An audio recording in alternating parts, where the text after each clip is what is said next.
one of the things that we talked about a lot recently was just sort of the current economic crisis that we're in, and sort of the impact that that's had on not only you but the gravel pit. Um, so, what are some of the biggest impacts that that's had? Like, how's that manifested itself? Right, I know you talk about the freezer beef, but what are some of the other ways that that's had a direct impact on the operations here? Bull sales. A lot of people have sold their cattle, therefore they don't have a need for bulls. Right. Uh, they don't have money coming in, so they think, well, I'll use what I've got another year. We'll put it off and buy the bull. And although feeder cattle prices are up, and talking to Sis there, she said things look a little better there than they have been for a while. Prices are up some, and if people can't make money all the way through the system, it just don't work. Somebody gets left out somewhere along the line. So, I mean, if people sell their cattle, the feed dealers can't sell feed. They don't buy vaccine. I know our veterinarian said his work is off probably half on large animal work because people sold their cattle. They're just not giving their cattle shots. They're just, just letting them fend for themselves. And like I say, through the whole industry, it's affected everything.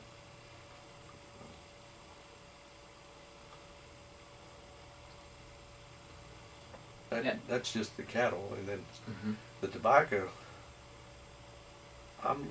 They say it's demand, and I don't know that the economy affects the smoking, which I'm sure it does somewhat. The price of cigarettes, they say, are $5 a pack now. But it seems like people are going to smoke. They're going to smoke and drink beer, that money first, and but they've talked like the demand is down. They say the demand is down, but I think as much they're buying cheaper tobacco from foreign countries and stuff, and they're not buying as much American tobacco.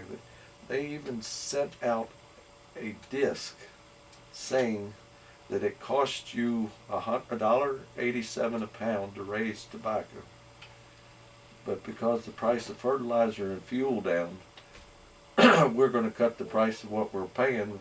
Like last year, it averaged $1.70. They're going to drop the price maybe to $1.60, but they're telling you it costs you $1.87 a pound to raise it. Now they telling you, well, you're nuts to be raising it, or why would they do something like that? Right. Unless they're just trying to get more people out of it. It just don't make sense. Right. But I don't know.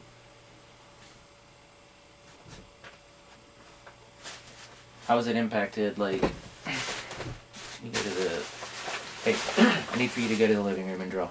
Thank you. How has it affected, like, prices? Right, because things are getting tighter, but how are prices going with things that you need to purchase, like fertilizer, seed, those sorts of things? Fertilizer had come down a great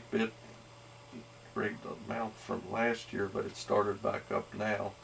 Of course, fertilizer, especially nitrogen, is linked to oil prices and stuff because it's made from oil. Okay. And it's kind of bouncing around. And fuel seems to bounce around with the stock market. It seems the stock market goes up, fuel and stuff goes up and back and forth. Another thing, equipment, junk prices are up again around $200 a ton. So anything you buy made of metal, it's going up. Or I bought fence posts the other day. Used to buy posts for 89 cents, $1.29. Now they're $4.69. You want to turn that off a minute, or just let it run? Yep. In the office talking to Rod. He's here. Yep.